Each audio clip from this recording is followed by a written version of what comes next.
निषाद समाज का अधिकार के लिए, आरक्षण के लिए ही हमारी पार्टी का उदय हुआ है। मेरा मानना है कि जब बंगाल में निषाद समुदाय को या दिल्ली में निषाद समुदाय के सभी उपजाति, बिंद बेलदार, नुनिया, मला, चाहे तियर, बनपड़, गोरी 22 उपजाति है जिनकी आबादी 11% है, इनको वहाँ पे आरक्षण है तो बिहार में भी होना चाहिए। और इसके लिए हम लोग लड़ाई लड़ते लड़ते पार्टी बनाए और पार्टी बनने के बाद फिर मंत्री भी हम बने।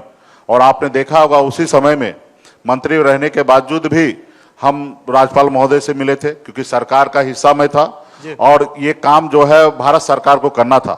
हमारा स्टेटमेंट भी आपने सुना होगा कि आरक्षण के लिए अगर हमको कुर्सी पर लात भी मारना पड़ेगा तो हम मार देंगे, लेकिन हम आरक्षण से समझौता नहीं करेंगे। और आरक्षण की लड़ाई लड़ने के लिए बिहार से उत्तर प्रदेश तक मैं चला गया। वहां पे भी एनडीए को हम अपनी ताकत दिखा रहे थे कि आप निषाद समुदाय को आरक्षण दीजिए, वरना निषाद समाज आपके साथ नहीं होंगे। ये हिंदुस्तान में पहला ऐसा व्यक्ति मैं होऊंगा कि एनडीए गठबंधन में रहकर, मंत्री रहकर और योगी जी और मोदी जी को विरोध में उत्तर प्रदेश में जाके 50 सीट पर मैंने चुनाव लड़ा था।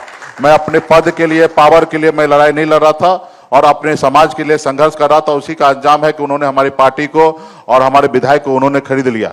तो निश्चित तौर पे ये हमारा संकल्प है और रहा कि काम तो भारत सरकार को करना है, तो उनसे हम लड़ाई लड़ रहे हैं।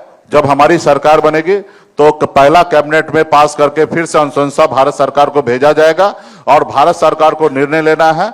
और निश्चित तौर पे जब हमारी दिल्ली में सरकार बनेगी 29 में, तो निश्चित तौर पे राहुल गांधी जी का भी नारा ही है कि देश के जाति आधारित गणना कराना है। जिस जाति के जितना संख्या है उस जाति समाज को उतना आरक्षण देना है। ये 50% का दीवार तोड़ना है, तो सबको वहां पे हिस्सेदारी भरपूर मिलना है। तो उसी मिशन पे अभी हम लोग लगे हुए हैं।